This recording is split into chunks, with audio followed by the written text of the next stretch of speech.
su justicia y en la cruz.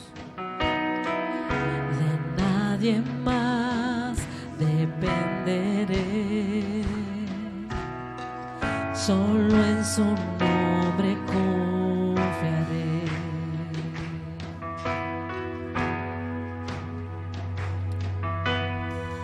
Mi esperanza está en Jesús, en su justicia y en la cruz. De nadie más dependeré, solo en su nombre confiaré. En Jesús fuerte soy, solo mi roca es sobre la tempestad. Él es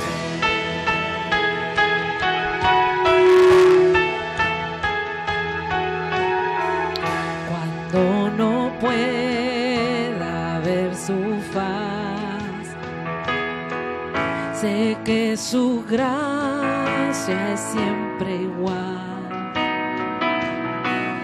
A la tormenta venceré, mi ancla firme está en él. Mi ancla firme está en él.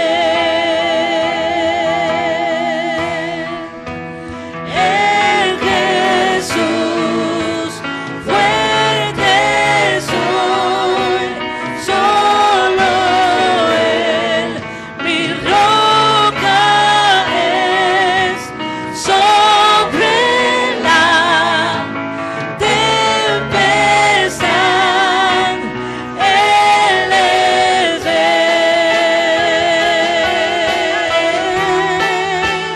en Jesús fuerte soy, solo él mi roca es, sobre la tempestad. Él es rey, él es rey. En Jesús fuerte soy, solo él mi roca es, sobre la tempestad. Él es rey.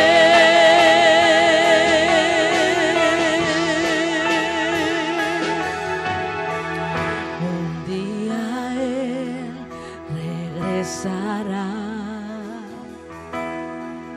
en su presencia voy a estar,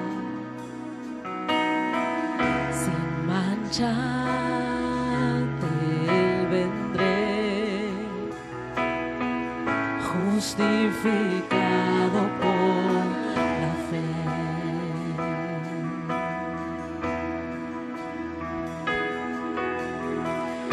Un día él regresará, en su presencia voy a estar, sin mancha ante él vendré,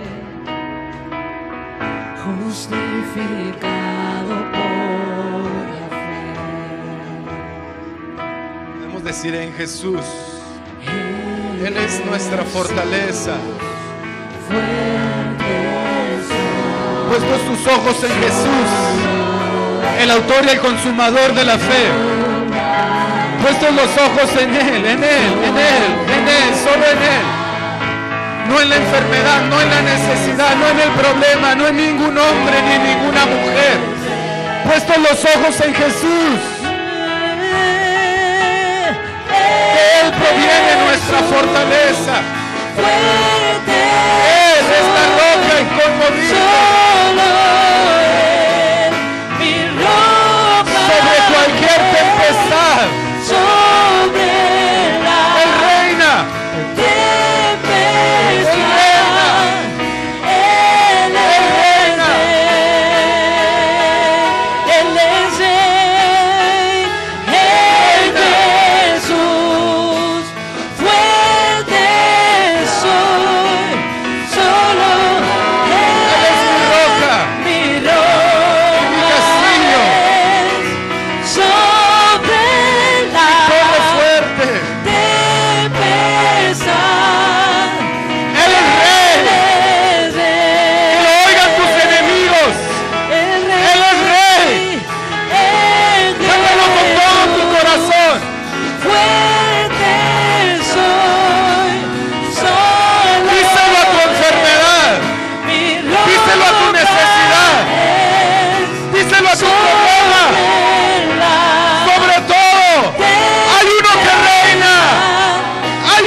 A favor de tu vida.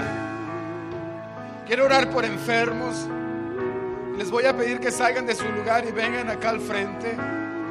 Quise que cantáramos esta canción porque es necesario que enfoquemos nuestra mirada y nuestra fe en Jesús solamente. Él es quien hace todas las cosas, amados hermanos. Alguien viene enfermo, venga acá al frente. Vamos a declararle a esa enfermedad quién es el rey, quién reina, quién es el que tiene control, la última palabra. Amén. Estén acá al frente, todo el que venga con un problema de enfermedad. Este es el momento en el que a través de este canto se activa nuestra fe y dejamos de pensar en los síntomas, dejamos de pensar en el diagnóstico, dejamos de pensar incluso en el mañana y pensamos única y exclusivamente en el autor y en el consumador de la fe, Jesús, Rey de Reyes y Señor de Señores. Te voy a invitar a que levantes tus manos y junto con el coro de alabanza estemos cantando: Él es Rey, Él es mi roca. Sobre la enfermedad, Él es Rey. Levanta tus manos, tú que estás aquí al frente, y abre tus labios y declara: Jesús es Rey. Él es Rey de mi vida, Él es Rey de mi cuerpo. Ninguna enfermedad inmunda tiene el control. Ningún malestar que el enemigo haya querido infligir en tu cuerpo es permanente. Jesús reina. Jesús reina sobre la enfermedad. Pon tu vista en Él, el autor y consumador de la fe. Él es tu sanador. Él es tu sanador. Él es tu sanador. Declara tu fortaleza en Él. Declara que en Él eres fuerte. Declara que en Él hay sanidad para toda clase de enfermedad. Él es Rey, Él es Rey. Él es Rey. Tócale, Señor. Tócale, Dios. Precioso Dios.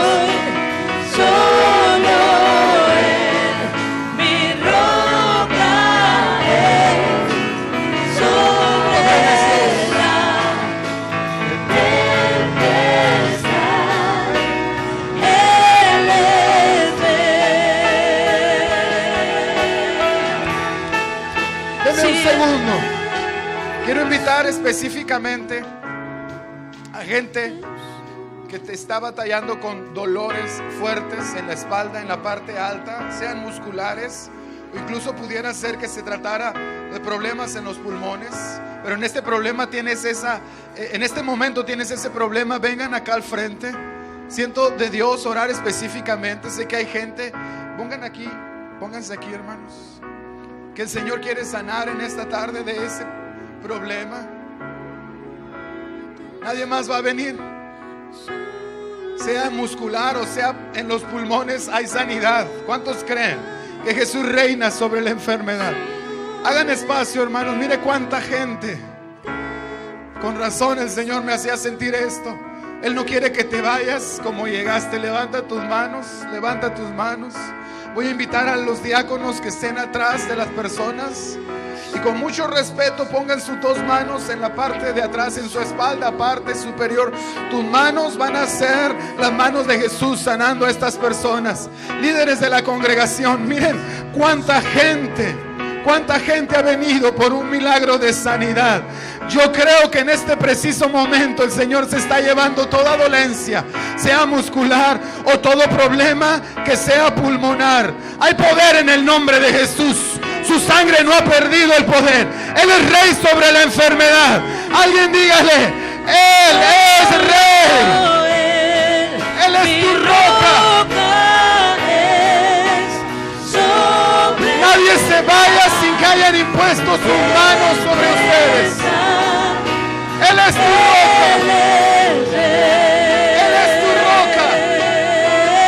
Recibe tu sanidad. Recibe tu sanidad. Vamos, líderes de la iglesia, que tus manos sean las manos de Dios. Declara la sanidad sobre todo dolor, sobre todo problema pulmonar. En el nombre de Jesús se sana.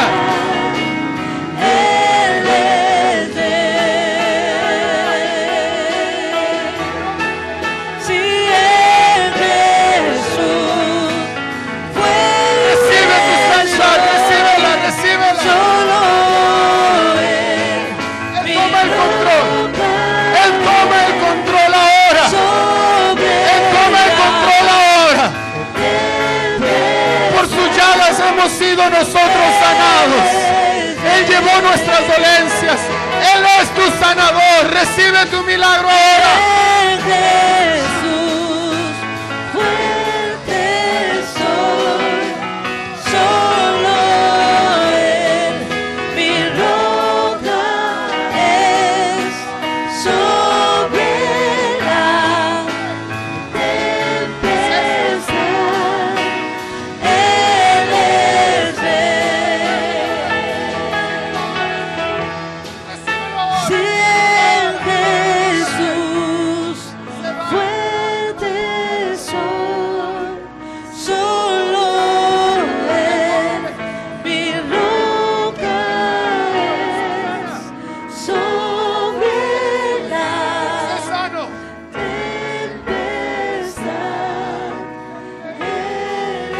Tócale, Dios.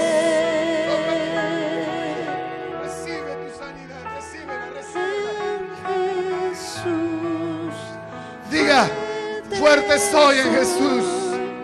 solo Tócales, Dios. Tócales, mi Señor. roca Se sana, recibe. sobre la tempestad. Él es rey. Si en Jesús fuerte soy, solo Oh, precioso Jesús, gracias. Gracias, Jesús, gracias. sobre Él la reina. Alguien diga: Él es rey. Él es Se va toda dolencia, cansancio y problema pulmonar en el nombre de Jesús. Jesús, En Él. fuerte soy, solo Él, mi roca Tócale, Señor. es Hay sanidad para tu sobre dolencia. la Gracias, Jesús. Él es rey. Antes de volver a su lugar, Alguien de ustedes que llegó con ese dolor ya no lo tiene ahora, levante su mano. Usted ya no siente nada, usted ya no siente nada. ¿Alguien más? Ya tenemos milagros acá, ya tenemos milagros allá. Ya no sienten lo que traía en este momento. El Señor lo hace, amados hermanos. ¿Cuántos saben que Él es rey sobre toda enfermedad? Ahora yo me agrego a ellos. ¿Sabe por qué oré por ese malestar? Porque yo lo traía cuando llegué. Pregúnteme si siento algo ahorita, si algo me duele, si algo me impide algo. El Señor reina, amados hermanos. Él reina. ¿Cuántos saben que Él es rey? Él es rey sobre toda enfermedad. Dale un aplauso fuerte.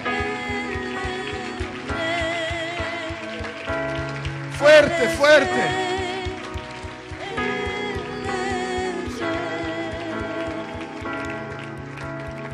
Bendito es su nombre.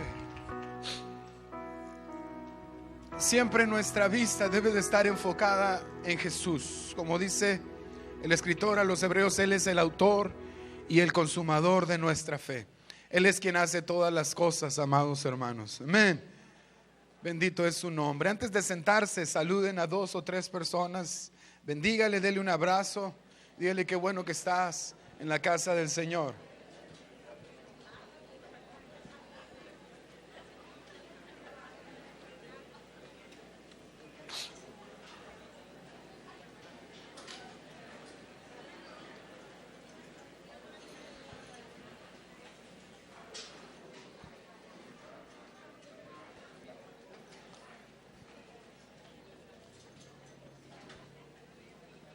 Gloria a Dios.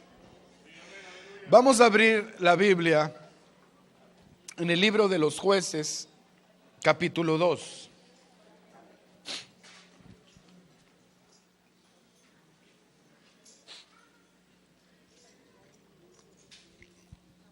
Y vamos a dar lectura al versículo 10. El que lo haya encontrado, glorifique a Dios.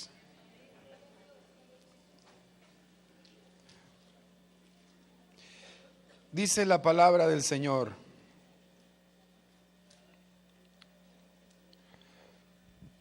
y murió también toda esa generación y se reunió con sus antepasados.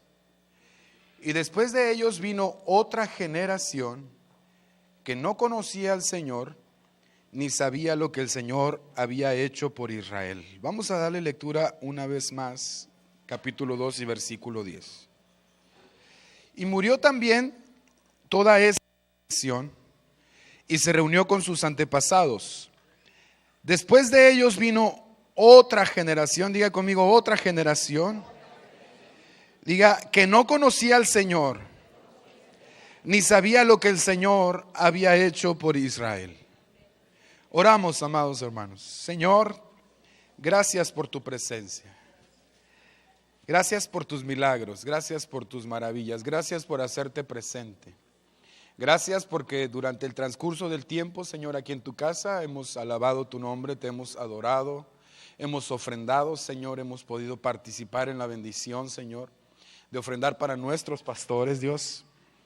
Hemos visto tu poder, Señor, obrando a través de las sanidades, pero ahora, en este momento, Señor, de la exposición de tu palabra, queremos pedirte mentes y corazones receptivos, Señor, oídos abiertos, Señor, para poder captar el mensaje que tú traes para nuestra vida en esta noche, Señor, y que ese mensaje como una buena semilla, Señor, caiga en un terreno provechoso para que pueda dar frutos, Señor, en la medida que a ti bien te parezca, en el nombre de Cristo Jesús.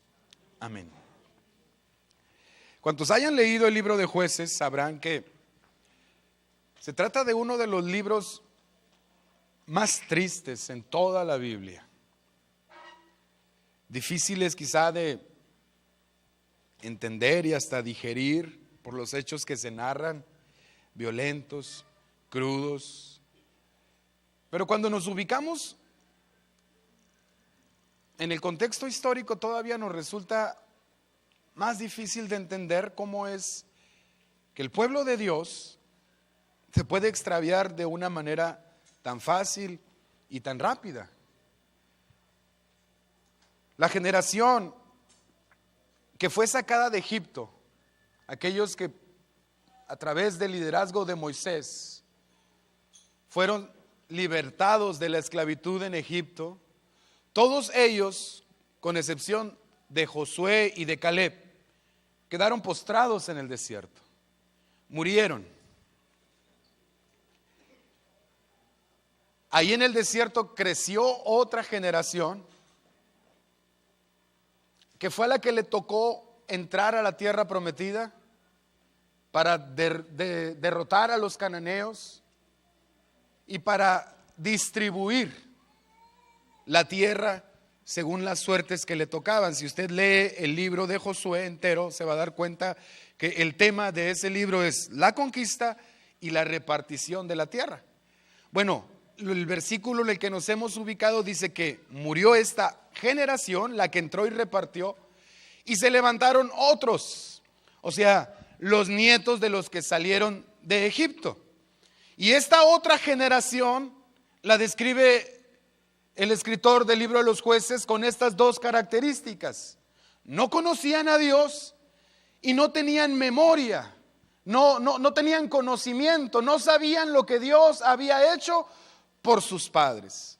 Por esa sencilla razón podemos decir que todo el libro de Jueces se trata de derrota, de fracaso, de desobediencia, de deshonra a Dios.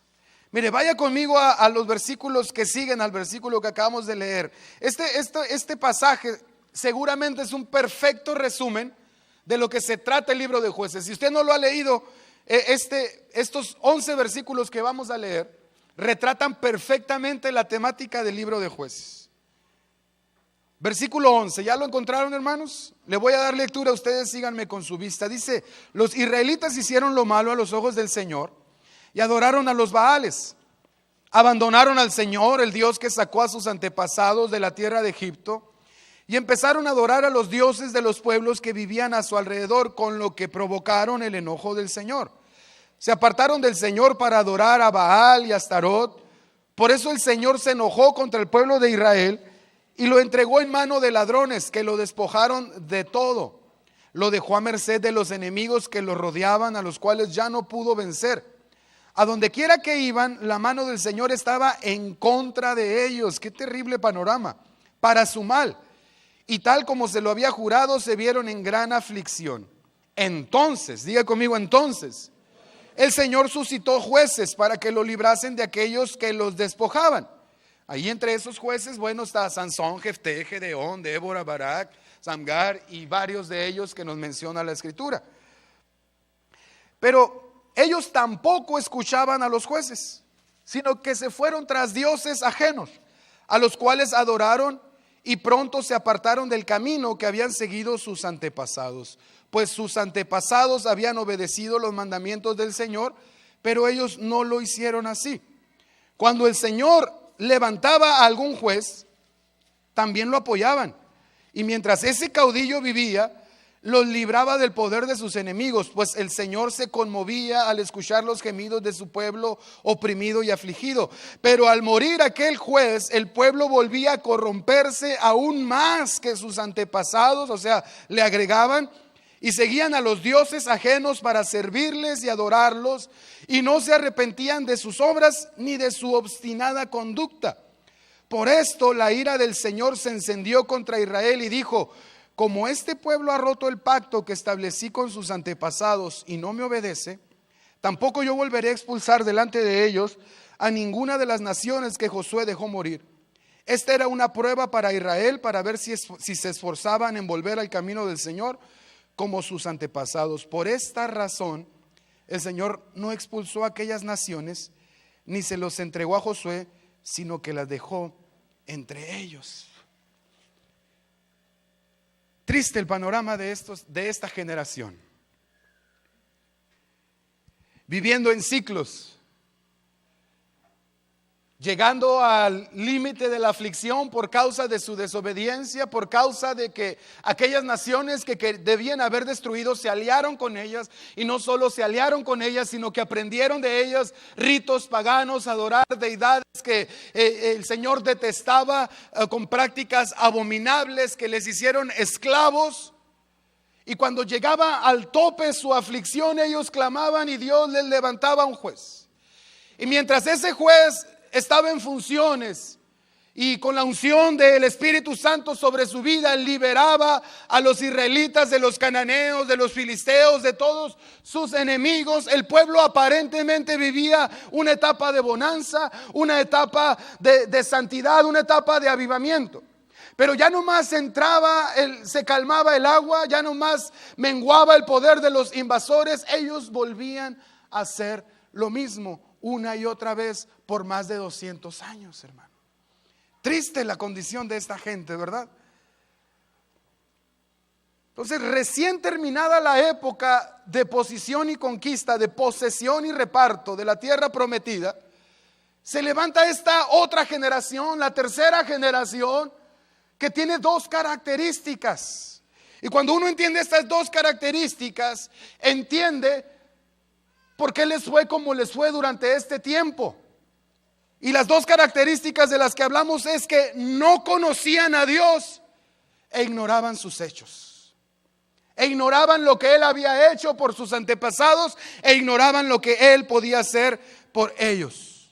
En otras palabras, no tenían relación alguna con Él, ni tampoco conocían lo que Dios había hecho con sus padres. Imagínense, la generación que sale de Egipto vio cómo Dios golpeó al faraón con las 10 plagas, vio cómo se abrieron las aguas del mar Rojo para que el pueblo pasara en seco y posteriormente los ejércitos egipcios murieran ahí ahogados.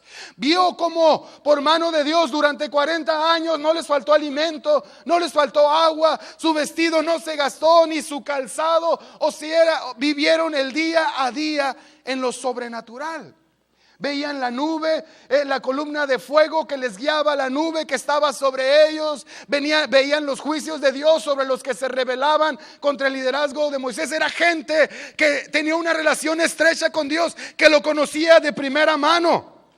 La siguiente generación le tocó ver cómo ya no se abrieron las aguas del Mar Rojo, pero sí del río Jordán, para que entraran a Canaán, a la tierra prometida. Pero a ellos le tocó ver cómo a través de la obediencia de Josué las murallas de Jericó fueron derribadas sin que mediara fuerza humana alguna, sino solamente por el poder de Dios. Ambas generaciones fueron testigos de Dios, conocían a Dios personalmente, pero también sabían lo que Dios podía hacer. Sin embargo, llegando a la tercera generación hay como un puente o como una brecha, porque de repente los que están ya dentro de la tierra prometida tienen un problema, no saben quién los llevó ahí y tampoco sabían para qué estaban en la tierra prometida. Curioso, ¿verdad, hermanos?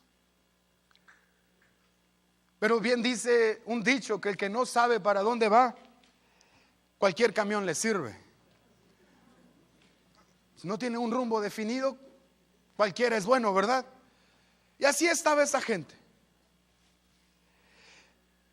Pero yo me pregunté, ¿qué es lo que pasa? ¿Qué es lo que acontece cuando una generación entera desconoce a Dios? ¿Cuáles son los peligros, hermanos, del desconocimiento de Dios? Y lo que nos ilustra el libro de Jueces en primer lugar es que cuando hay desconocimiento de Dios, cada quien hace lo que bien le parece. Cuando nosotros no conocemos a Dios, cuando nosotros no conocemos su ley, nos constituimos en nuestro propio Dios y en nuestra propia ley y hacemos lo que nos parece bien a nosotros, no tanto lo que le parece bien a Dios. Mire, vaya conmigo a Jueces capítulo 17, versículo 6. Jueces 17. Ya lo tenemos acá, Adriancito. Dice: en aquellos días no había rey en Israel y cada quien hacía lo que le parecía mejor. ¿Cómo dice acá atrás? Cada uno hacía lo que bien le parecía. Sí se entiende la idea, ¿verdad? Ahora, capítulo 21, versículo 25. Otro capítulo, otro versículo, mismo contenido. No cambia. Esto es algo notorio, o sea, se nos está enfatizando la característica de esta gente. En estos días no había rey en Israel y cada quien hacía lo que bien le parecía. Ahora, uno pudiera argumentar y decir, la razón por la que cada quien hacía lo que bien le parecía es porque no había rey. Ese es solamente un dato histórico. Es como para ubicarnos dentro de la historia, como diciendo el escritor, en los días en los que todavía no había rey en Israel, la característica de la gente era esto: cada quien hacía lo que bien le parecía. ¿De dónde surgió esta característica? Ya al final, en el último capítulo del libro de Jueces, que se nos está diciendo de dónde surge. Bueno, surge desde el capítulo 2. El embrión de este defecto que se fue desarrollando está ahí en el capítulo 2. Esta generación desconoce a Dios y no tiene memoria de sus hechos. Es que cuando hay desconocimiento de Dios, amados hermanos, cada uno de nosotros va a terminar haciendo lo que le parece mejor. Note esta frase: lo que le parece bien. Esta gente no está tratando de hacer lo malo, ¿verdad que no? No están en franca rebeldía. No están declarando, yo voy a hacer todo lo contrario de lo que Dios me diga. No, ellos están intentando hacer las cosas bien, pero como no conocen a Dios, todo lo que hacen les sale mal. Todo lo que hacen es contrario a lo que Dios les ordenó que hicieran una vez que estuvieran en la tierra prometida. Y lo que más me llama la atención es que esto pasó del otro lado del Jordán, es decir, en la tierra prometida, en la tierra que fluye leche y miel, en la tierra tan anhelada, en el Canaán de Israel. La razón por la cual cada quien hacía lo que bien le parecía no es que no hubiera rey. Era generado por el desconocimiento de Dios. Ellos estaban siempre cometiendo desatinos relacionados con lo santo. Si usted se da tiempo de leer, se va a dar cuenta que adoraban a Baal, que adoraban a Astaret, que se hacían, por ejemplo, Gedeón, el gran héroe de la fe, mandó a hacer un efod, un chaleco de sacerdote de oro. ¿Quién sabe por qué? Dios no le mandó que lo hiciera. Posteriormente ese efod se convierte en un objeto de idolatría para los israelitas. Nos habla de un hombre llamado Micaías que contrató a un levita para que fuera sacerdote de su familia, pero este levita lo mismo adoraba a Dios que adoraba a otras imágenes que él se había fundido. Llega toda una tribu, la tribu de Dan, y se lo lleva para que sea el sacerdote de esa tribu, sin importarle que estaba oficiando en contra de la ley de Dios. En los últimos capítulos se nos habla de una historia terrible. Los hombres de Benjamín raptan a la esposa de un levita y entre todos abusan de ella durante toda la noche. Amados hermanos, o sea, esa es gente de Dios. ¿Cómo se puede llegar a tal grado de corrupción? En el primer capítulo de Jueces, el pueblo de Israel está peleando contra los cananeos. En el último capítulo están peleando entre ellos mismos. Las 11 tribus se levantan contra Benjamín. El caos que se levanta cuando hay desconocimiento de Dios, cuando se hace a un lado el quién es Dios y la memoria de lo que Él ha hecho por nosotros. Para esta generación, hermanos, escuche, era sencillo confundir a Jehová, el Dios altísimo, el que con brazo fuerte y poderoso lo sacó de Israel, con cualquiera de las deidades cananeas, dioses de la cosecha como Baal, como Astarte, que en su adoración incluían orgías y toda clase de cosas que Dios detestaba. El pueblo de Dios practicando todas esas cosas. ¿Por qué? Porque no lo conocían. No tenían una perspectiva de pacto y por ende carecían de compromiso con Dios. ¿Cómo estarían las cosas que los grandes referentes espirituales durante esa época es Jefté? Sí, un hombre que Dios usó para liberar al pueblo de Israel en determinada ocasión, pero cuando se acaba la lucha ofrece en holocausto a su propia hija. Es Gedeón, un hombre que sí Dios utiliza para acabar con el azote de los madianitas, pero posteriormente hace el efod del que ya les platiqué, que desvía al pueblo hacia la idolatría. Es Sansón, aquel hombre que tantas maravillas hizo con la unción, pero que se la pasaba divirtiéndose, amados hermanos, con los dones que Dios le había dado. Esos eran los referentes espirituales durante esa época, imagínate. Me acuerdo del dicho que dice que en el país de los ciegos el tuerto es rey, ¿verdad? O sea, no habiendo otra cosa mejor de dónde agarrar, pues como el Señor es fiel a su pacto, dice, pues me voy a valer de ti y de ti. Sin que eso significara que Dios estaba probando sus conductas. Qué interesante, ¿verdad, hermanos? Y sí, en la fidelidad a su pacto, Dios los libertaba del azote enemigo, pero lejos del pueblo volverse a Dios, volvía cada vez más a desviarse de los caminos del Señor. Pero escuchen el problema de esta generación. Esta generación no tuvo que pelear para entrar a la tierra prometida. Ellos nacieron ahí, ¿verdad? O sea, ellos solo tenían que estirar la mano para tomar de las bendiciones de la tierra que fluía leche y miel. Esta generación estaba viviendo de las bendiciones de Dios que Dios entregó a sus antepasados. Estaban disfrutando aquello que no les costó ninguna gota de sudor conseguir. Estaban gastando aquello por lo que no habían peleado. Y muchos padres están pensando, ándale, así es mi hijo. Pero no nomás tiene que ver con eso. Porque hay una gran porción del pueblo de Dios que quiere disfrutar de la bendición, que quiere vivir en la bendición, que quiere gozar de la provisión divina, pero no quiere ningún compromiso con Dios, que no le interesa profundizar más en el conocimiento de Dios. Ok, Dios puede bendecirte porque Él hace que salga el sol sobre justos y sobre injustos. Dios puede hacer que no falte nada en tu mesa sin que eso signifique que tu vida está siendo aprobada delante de Él. Pero yo veo un problema. Estamos juzgando a esta generación, pero es que nadie les dijo, amados hermanos, quién los llevó a la tierra prometida y para qué los metieron ahí.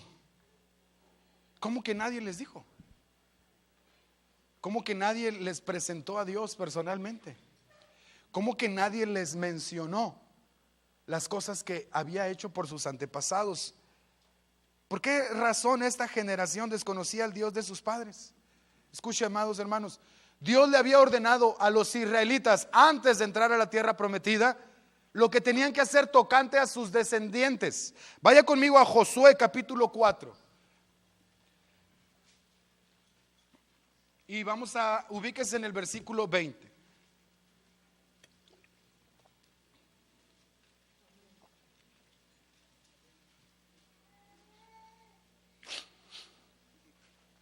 Una vez que pasaron el Jordán, dice la palabra de Dios, y Josué erigió en Gilgal las 12 piedras que habían traído del Jordán. Siguiente versículo, por favor, Adrián. Y habló a los hijos de Israel, diciendo, cuando mañana pregunten vuestros hijos sus padres y dijeren, ¿qué significan estas piedras? Siguiente versículo. Declararéis a vuestros hijos diciendo, Israel pasó en seco por este Jordán. Siguiente versículo. Porque Jehová vuestro Dios secó las aguas del Jordán delante de vosotros, hasta que habíais pasado a la manera que Jehová vuestro Dios lo había hecho en el mar rojo, el cual secó delante de nosotros hasta que pasamos. Siguiente versículo. Para que todos los pueblos de la tierra conozcan que la mano de Jehová es poderosa, para que temáis a Jehová vuestro Dios todos los días.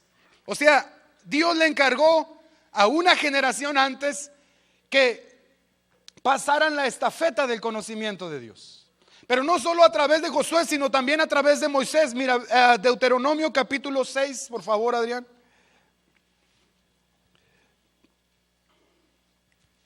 Y versículo 20, vamos a leer hasta el 25. Mire lo que dice la palabra del Señor.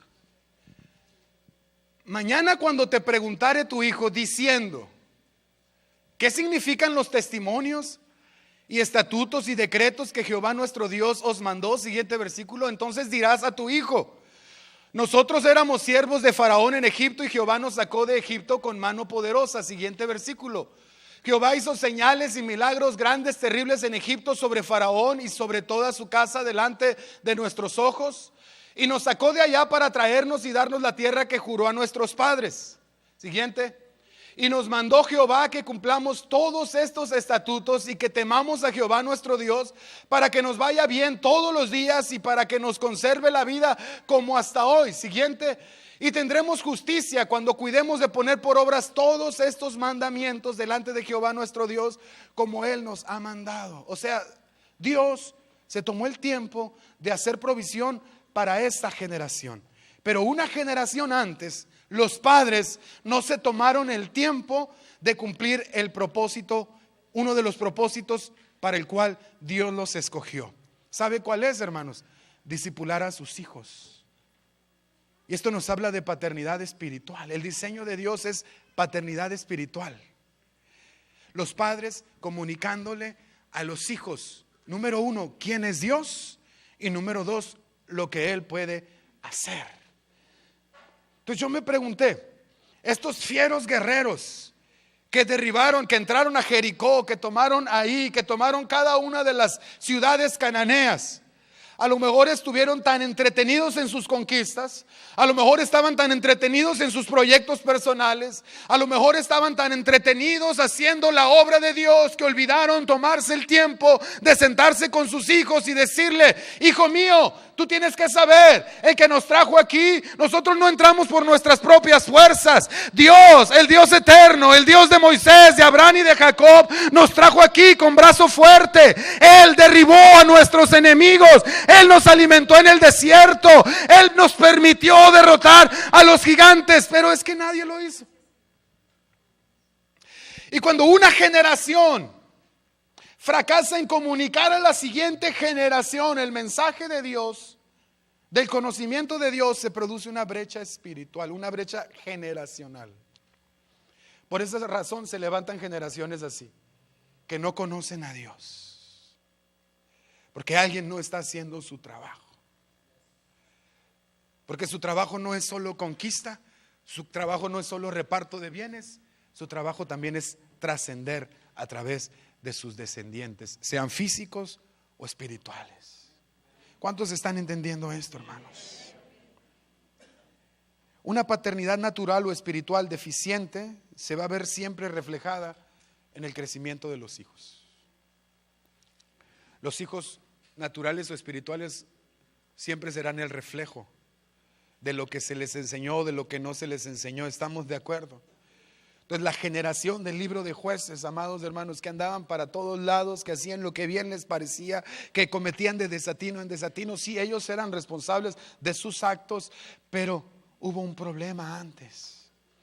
Nadie se sentó a comunicarles el mensaje de Dios. Y ¿sabe algo? Quiero hablar a todos, no solo padres y madres, sino a cada creyente que ha adquirido un compromiso con Dios. Quiero hablar específicamente también a aquellos que han sido llamados al proyecto de Ayos. Dentro del diseño de Dios, amados hermanos, nuestro deber generacional no solo es posesión y conquista y repartición, sino también trascendencia. Pasar la estafeta del conocimiento de Dios y sus maravillas a la siguiente generación, es decir, a la persona que el Señor nos ha confiado para discipular, a la persona que Dios está poniendo en nuestra vida para enseñar. Nuestro deber es hacer cumplir con estos dos requisitos: enseñarle quién es Dios y enseñarle lo que Dios es capaz de hacer de una forma personal y directa, amados hermanos, porque de no ser así estamos generando un hueco, una brecha que permite que el enemigo cobre fuerza e impide el avance de los planes de Dios. ¿Cuántos alaban al Señor?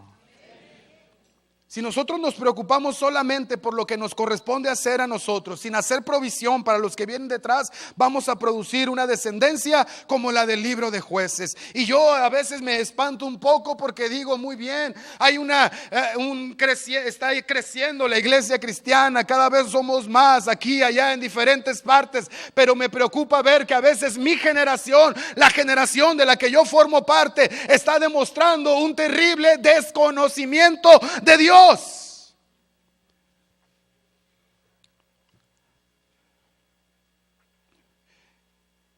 Y sería fácil echarle la culpa a los padres. Sí, Dios los hace responsables, desde luego, padres creyentes, pero no todos tuvieron la bendición de nacer dentro de un hogar cristiano. ¿Alguien tuvo la bendición de nacer en un hogar cristiano? Levante su mano. Yo no. Gracias a Dios por eso, ¿verdad? Dios nos concede o nos confiere a cada uno responsabilidad personal, pero también como padres espirituales nos confiere responsabilidad sobre nuestros hijos. Vamos a dar cuenta de ellos, van a dar sus propias cuentas, pero también nosotros vamos a dar cuentas de ellos. Amén, hermanos. O sea, si algún adolescente o joven está pensando, ves pa, ves ma, por tu culpa estoy así. No, aguanta. O sea, si estás en edad de conciencia, Dios te hace responsable a ti también. Va a tratar con tu padre, va a tratar con tu madre, pero a ti también te va a dar lo que te corresponde. Sí, ¿verdad? A veces aplicamos el método Adán, Eva, serpiente, ¿verdad? Adán le echa la culpa a Eva y Eva la culpa a la serpiente. Y como Dios es más vivo, castiga a los tres. A la serpiente te arrastras, a la mujer te duele y al hombre a sufrirle en el trabajo, ¿verdad? Bueno, a cada uno lo que corresponde. Pero es que para caminar en la excelencia de Dios tenemos que hacerlo de acuerdo a sus diseños. ¿Sabe qué? Yo declaro mi admiración a aquellos padres que son los principales discipuladores de los hijos. Aquellos padres que han llevado a sus hijos a los pies de Cristo. Ellos les enseñaron el evangelio. Porque hoy en día es muy cómodo, mi hijo, vete al servicio de jóvenes, y si su hijo anda rebelde, la culpa es de Willy, o antes de Edgar, ¿verdad? Aunque su hijo ya está en edad consciente, aunque usted también es cristiano, la responsabilidad es personal. Si yo soy un mal pastor de jóvenes, Dios me va a dar a mí lo que me corresponde, no crea que me le voy a escapar. Eso no te exime de todas maneras de tu responsabilidad personal. Y una vez que lo has entendido y te has afirmado, ya no solo eres responsable de ti, sino por aquellos que vas a discipular. Ese es el diseño de Dios. Uno formando a otros y luego a otros. Pablo le decía a Timoteo, lo que has oído de mí, enseña a otros hombres idóneos para que estos también enseñen a otros. Y se hace la cadenita y el cuerpo de Dios comienza a crecer y el plan de Dios comienza a avanzar y el reino de Cristo comienza a expandirse, amados hermanos. Nosotros no podemos hacer a un lado nuestra responsabilidad generacional, porque entonces se levantan generaciones como la del libro de Jueces, que cada quien hace lo que bien le parece. Nuestro deber generacional es heredar a nuestros descendientes, sean físicos o espirituales, una identidad y un propósito en lugar de confusión. Presentarles a un Dios vivo, no una religión, a un Dios de milagros, no un Dios tradicional. Que si te preguntan tus hijos, papá, ¿por qué somos cristianos? No le digas, no sé, mijo. Es que cantan bien bonito ahí en Bethesda y me gusta ir. Papá, ¿por qué vamos a Bethesda? Pues están igual de locos que nosotros, mijo. Ahí sí nos aceptan, en otra parte no.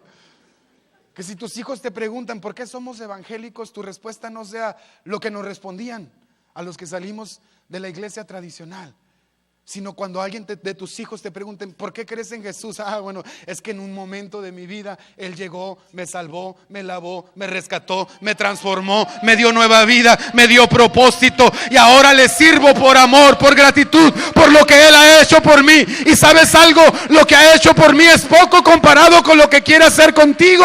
Dios es un Dios de vivos y no de muertos, amado hermano. No vayamos por ahí legando religión ni tradición, sino el conocimiento del único Dios vivo que sigue haciendo milagros y maravillas. No te calles. Si te rescató de los vicios, no te avergüences. Dile a tu hijo, tu padre era un alcohólico, era un drogadicto, pero ahí la mano del Señor me rescató.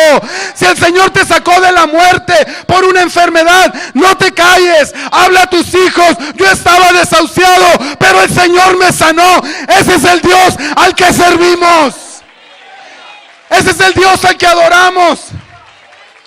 Por eso soy cristiano, por eso soy evangélico, por eso le canto, por eso ofrendo, por eso le sirvo, por eso predico, por gratitud. Yo le amo porque Él me amó primero.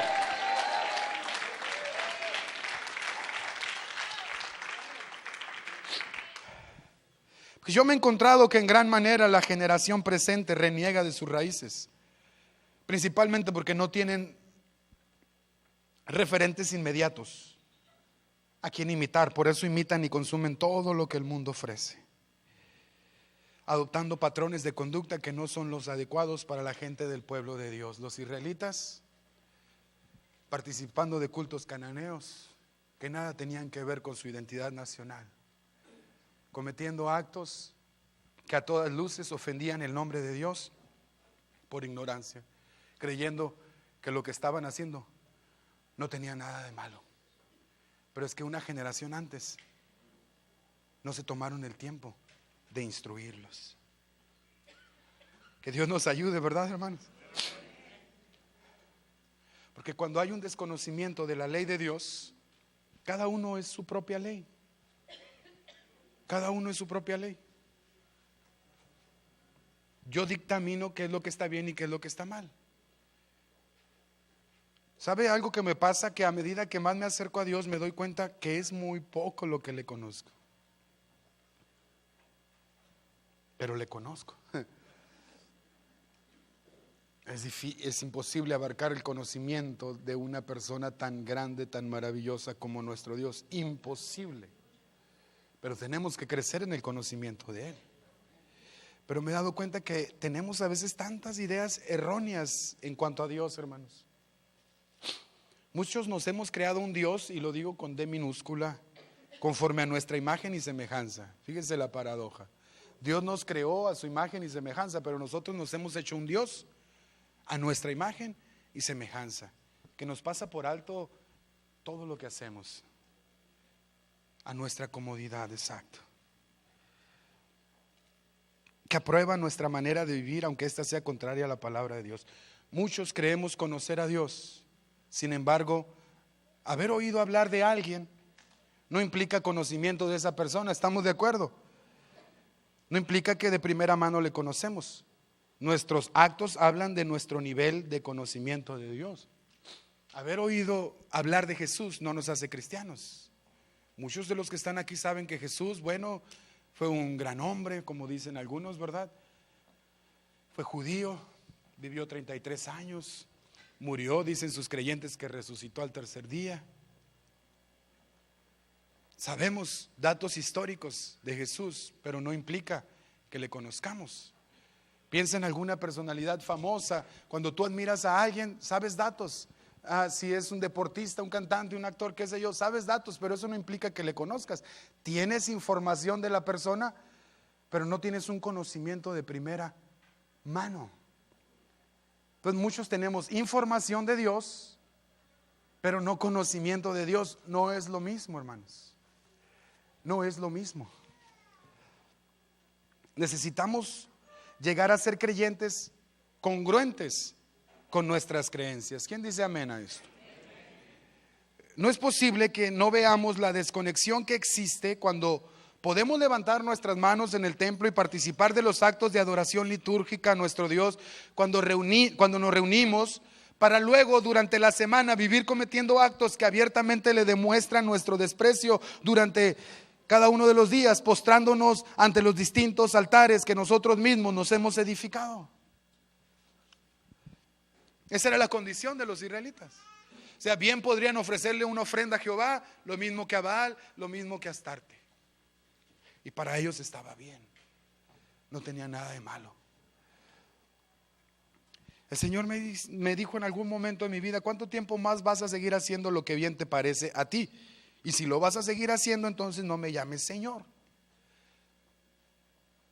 ¿Por qué me llaman Señor, Señor? Y no hacen lo que yo les digo. Algo como que no cuadra, ¿verdad, hermanos? ¿Qué nos enseña el libro de Jueces? ¿Qué lecciones podemos extraer del libro de Jueces? Muchas. No porque sea un libro de derrota, de fracaso, de deshonra, no tenga lecciones para darnos. La primera lección que nos enseña es que es posible gozar de las bendiciones de Dios sin que esto signifique que tenemos su aprobación en nuestra manera de vivir. Que Dios te bendiga no significa que Dios te apruebe. Es su paciencia, es su amor, es su misericordia, es su fidelidad al pacto. Ojo, también que sobre toda posesión y sobre toda conquista, lo más importante para el Hijo de Dios es conocerlo personalmente. ¿Cuántos dicen amén? También nos enseña que aquellos que le han conocido tienen la responsabilidad de ayudar a otros para que también lo conozcan. ¿Cuántos conocen a Dios? Bueno, Dios te responsabiliza para que otros lo conozcan a través de tu vida. ¿Estamos listos? Ayos, ¿estamos listos? No nomás vas a cumplir un programita. A la persona que se te va a asignar, tú tienes 2 misiones, no dada por el hombre, dada por el cielo. Y esa misión consiste en presentarle, enseñarle quién es Dios y saber las obras que Él hace. Que Dios nos ayude, amados hermanos. ¿Cuántos dicen amén? Ahora, por si alguien se pregunta, ¿qué es conocer a Dios? ¿Qué es conocerlo? Porque estamos dándonos cuenta que el problema de la generación que se levantó es que no conocían a Dios. Bueno, debemos argumentar un poco a través del sentido común que conocer a alguien es saber cómo se comporta, saber lo que le gusta y lo que le desagrada, saber sus planes, sus deseos y sus maneras de actuar. Y a través de la historia y a través de la Biblia yo veo a Dios, hermanos, dándose a conocer al hombre, no escondiéndose, sino revelándose de una forma sencilla y entendible. O sea, Dios no juega a las escondidas, Él quiere que le conozcamos. Él se nos reveló en primer lugar en la creación. Dice la Escritura que de lo que Él conocemos, lo conocemos por las cosas visibles, por la creación. Dice Pablo a los romanos, ¿verdad? Que su eterno poder y deidad se hacen manifiestos por las cosas hechas. La creación es revelación de Dios. Dios hablando al hombre, alguien hizo todo esto. Pero también a través de Jesús, o sea, de una manera más sencilla de quedarse a conocer que hacerse uno de nosotros. Dios diciendo, ¿cómo me doy a conocer al hombre? Bueno, me voy a hacer como uno de ellos. ¿Sí? Y también se nos revela a través de su palabra. O sea, el deseo de Dios es que tú y yo le conozcamos. Los hombres somos los que complicamos las cosas, los que hacemos el conocimiento de Dios difícil. Le quitamos reglas y le ponemos otras. Hacemos las cosas como a nosotros bien nos parece, ¿verdad, hermanos? Pero repito, que yo tenga información de una persona no quiere decir que le conozca. La información sobre Dios es importante, pero por sí sola es insuficiente para conocerlo. La invitación de la Biblia es gustad y ved. Diga conmigo, gustad y ved que es bueno Jehová. Dichoso el hombre que en Él confía. En otras palabras nos está diciendo ¿qué cosa? Prueben. A Dios lo tenemos que, hermanos, probar. La información por sí sola no es suficiente para conocerlo. Estaba pensando cómo ilustrar, ya me dio por andar ilustrando mis sermones, pero me animé desde que me dijo un hermano, no se me olvida lo del mango, con eso me conformo. ¿Cuánto les gusta el chocolate, hermanos? A todos, ¿verdad? Qué lástima que no traigo para tantos. Ahora, la mayoría de nosotros hemos probado este chocolate. No estoy haciendo promoción, aunque debería de haberle cobrado a la marca, en fin. Ahora, yo les voy a dar información sobre el chocolate y ustedes me van a decir si lo están saboreando. Este chocolate, según los ingredientes, hermanos, contiene leche en polvo, un 35%. Tiene azúcar, manteca de cacao, leche descremada en polvo, sólidos de la leche, grasa bútrica, lecitina de soya, saborizante artificial, caramelo un 27%, jarabe de maíz, azúcar, leche descremada en polvo, aceite vegetal, sal yodatada y saborizante artificial, 22% de cacahuate de maní y 16% de nougat. ¿A alguien le gustó? ¿Cómo sabe, hermanos? Es información. Alguien puede decir, me encanta la lecitina de soya, ¿verdad? Siempre la busco, es mi ingrediente favorito. Cómo me gozo cuando me hablan de la lecitina de soya. Siento algo bien bonito cuando me la mencionan. Pero la invitación es, gustad y ved. Ven, Gerardo.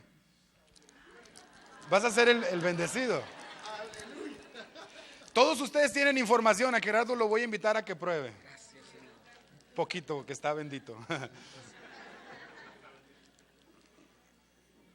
Rico, ¿verdad? Me enamoré de la lecitina. No, uno no sabe qué es la lecitina de soya, pero ya aquí sabe rica, hermanos. Que no falte la lecitina de soya. Los voy a guardar para que no se les esté antojando.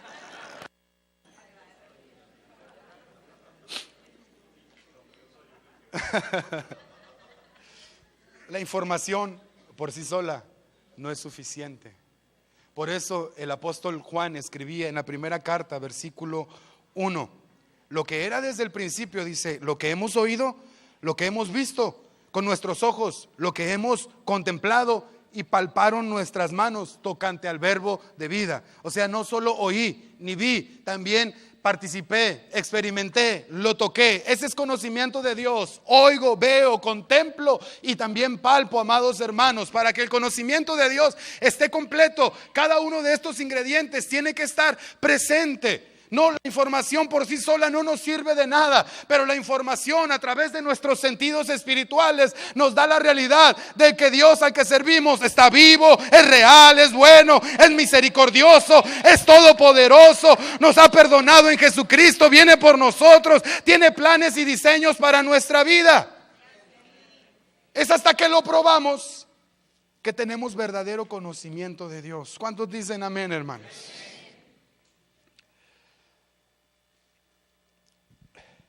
Y por supuesto que tal conocimiento debe transformar nuestra vida. ¿Sí? Si alguno cree que sabe, dice el apóstol Pablo, aún no sabe cómo debe saber. Que el conocimiento de Dios, ante todo, transforma. La información informa.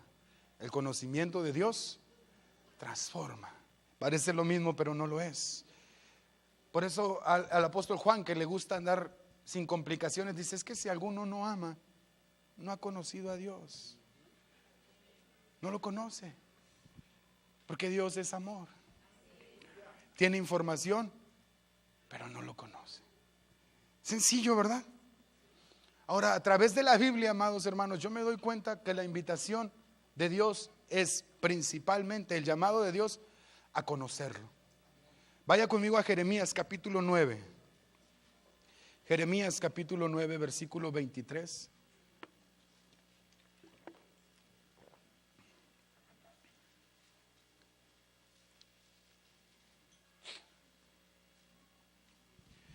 Y 24.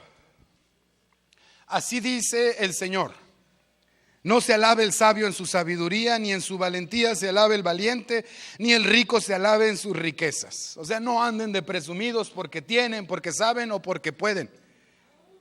Si alguno quiere presumir algo, dice la palabra de Dios, si alguno quiere gloriarse en algo, gloríese en esto: en entenderme y en conocerme, que yo soy Jehová, que hago misericordia, juicio y justicia en la tierra, porque estas cosas quiero, dice Jehová. O sea, mejor que el poder, mejor que la riqueza y mejor que el conocimiento, mejor que cualquier título y mejor que cualquier posesión, es el entendimiento y el conocimiento de Dios. Si lo has encontrado el tesoro, has encontrado la perla de gran precio, has encontrado la razón de vivir. ¿Cuántos alaban el nombre de Dios? Alábate en esto, en conocerme y en entenderme. Me llama mucho la atención, como nos predicaba nuestro pastor, que el fin o el llamado de un ministro tan influyente como el apóstol Pablo no era ser usado por Dios más en milagros, en resurrecciones o en lo que fuera. No era ser próspero, no era que lo invitaran a muchas campañas. No, su fin, según él lo relata en Filipenses capítulo 3 versículo 10, es a fin de conocer a Cristo. Tengo un solo propósito y es conocerlo cara a cara y personalmente. Para eso estoy aquí en la tierra. Y sus metas como ministro y sus oraciones por las iglesias que supervisaba eran a favor de este propósito, para que cada creyente creciera en el conocimiento de Dios. Mire, Efesios capítulo 1 versículo 16 al 17. No ceso de dar gracias por ustedes al recordarlos en mis oraciones, para que el Dios de nuestro Señor Jesucristo, el Padre de gloria, les dé espíritu de sabiduría y de revelación en el conocimiento de Él. Colosenses capítulo 1 versículos 9 y 10. ¿Lo tenemos? Por eso nosotros, desde el día que lo supimos, no cesamos de orar por ustedes y de pedir que Dios los llene del conocimiento de su voluntad en toda sabiduría e inteligencia espiritual, para que vivan como es digno del Señor, es decir, siempre haciendo lo que a Él le agrada, produciendo el fruto de toda buena obra y creciendo en el conocimiento de Dios. Más claro no pudiera estar el propósito, ¿verdad? Porque cuando se desconoce a Dios, bueno, el libro de Jueces nos ilustra qué es lo que pasa. Una generación que se dice cristiana, pero desconoce a Cristo, más que bendición para la tierra, es un peligro. Y Dios nos ha llamado a ser bendición. Por eso tenemos que crecer en el conocimiento de Él. ¿Cuántos dicen amén a esto, hermanos? No que vayamos a llegar a un momento en donde digamos, ya lo conozco completamente, pero tenemos que ir creciendo. Tenemos que ir creciendo en nuestro conocimiento. Llegar a un punto en donde ya no sea necesidad que tanto nos aconsejen, sino que sabes escuchar la voz del Espíritu Santo cuando te dice ve, cuando te dice calla, cuando te dice avanza, cuando te dice perdona, cuando te dice olvida, cuando te dice da. A medida que vas creciendo en el conocimiento de Él, vas creciendo en el amor hacia Él. Conocerlo es amarlo, hermanos. No podemos conocer a una persona tan maravillosa sin caer completamente cautivados de Él. Y una vez que lo hemos conocido, nuestro deber es que otros lo conozcan a través de nuestra vida. Pónganse de pie, voy a invitar a los músicos. Vamos a darle un fuerte, pero fuerte aplauso al Señor.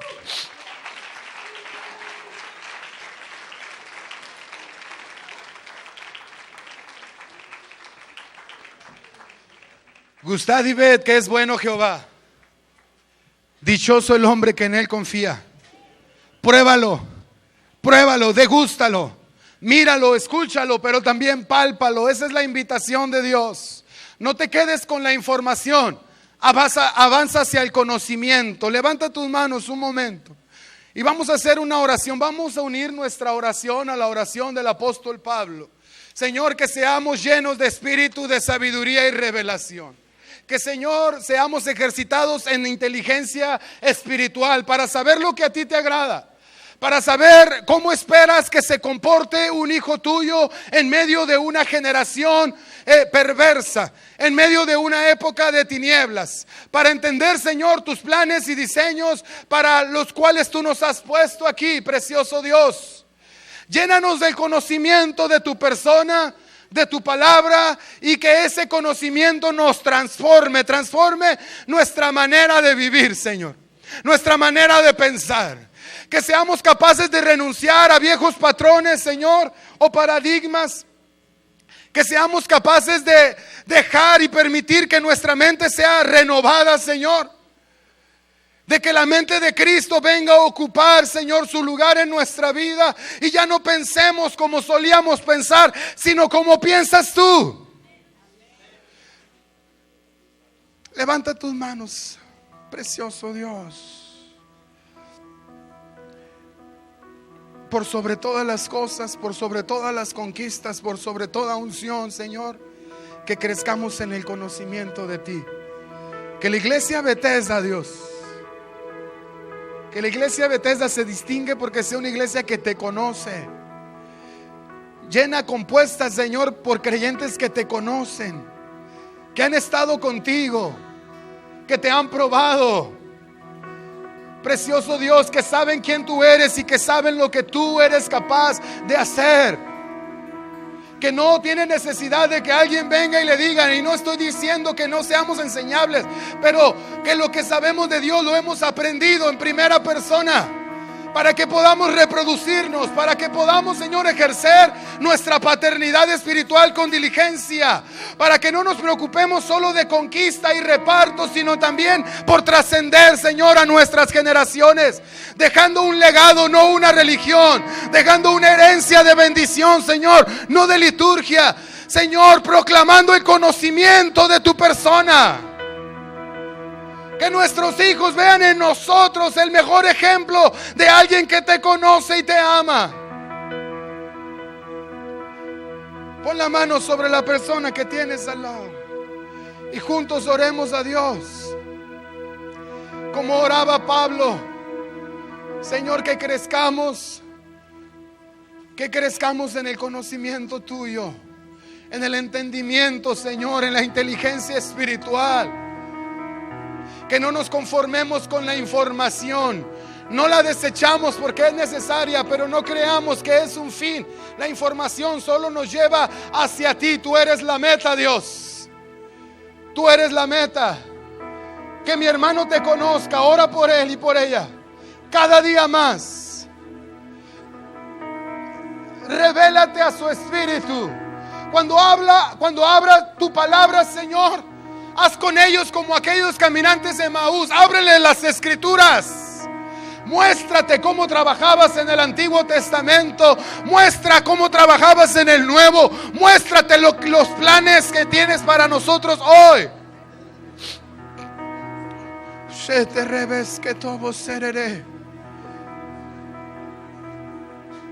Oh, precioso Dios. Precioso Señor.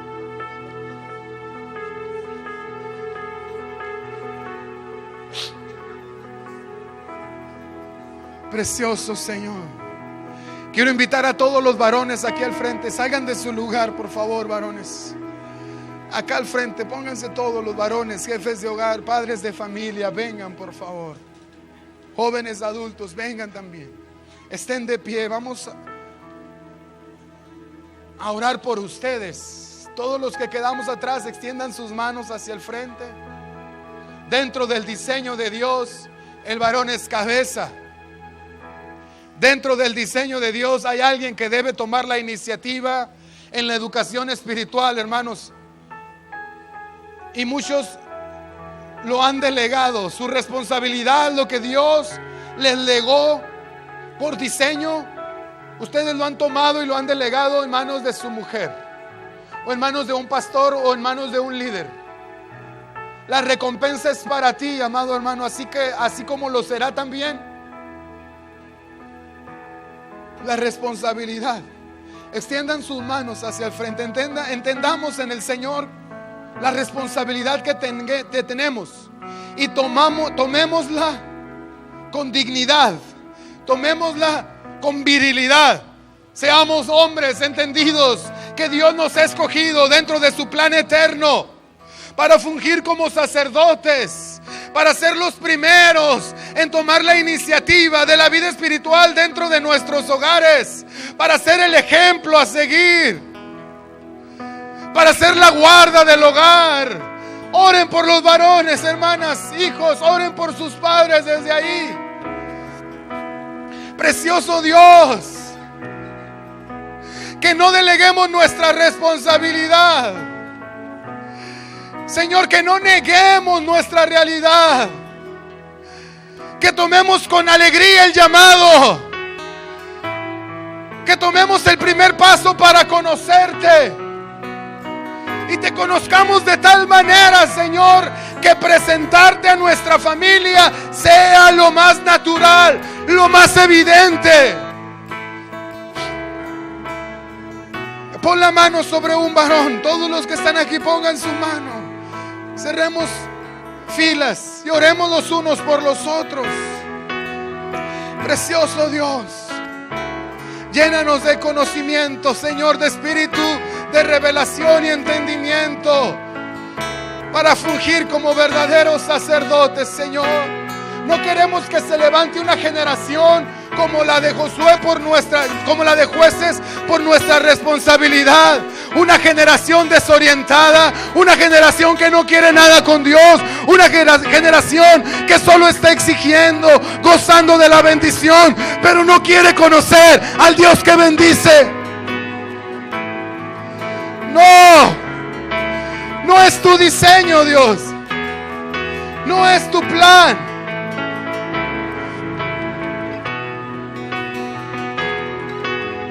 En esta bendición incluimos, Señor, aquellas madres que fungen, Señor, los dos papeles. Precioso Dios, precioso Dios, llévanos a conocerte, porque conocerte es amarte, conocerte nos transforma, Dios. Oh, maravilloso Dios.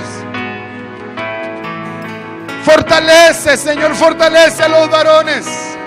Fortalece en la cabeza. Derrama la unción, Señor, de la cabeza. En la cabeza, Señor, para que ésta continúe virtiéndose en el nombre de Jesús. En el nombre de Jesús. Te adoramos, Dios, te adoramos, te adoramos, te adoramos. Vamos, varones, vamos, oren unos por otros. Declara que tu hermano, que tu hermana toma la iniciativa. Toma la iniciativa espiritual. Que es lleno de inteligencia espiritual. Que su conocimiento del Señor crece, se incrementa. Ya no solo por información, sino porque lo ha probado, sino porque lo has conocido, lo has experimentado, y eso te da autoridad para plantarle y hablarle a tus hijos de un Dios vivo.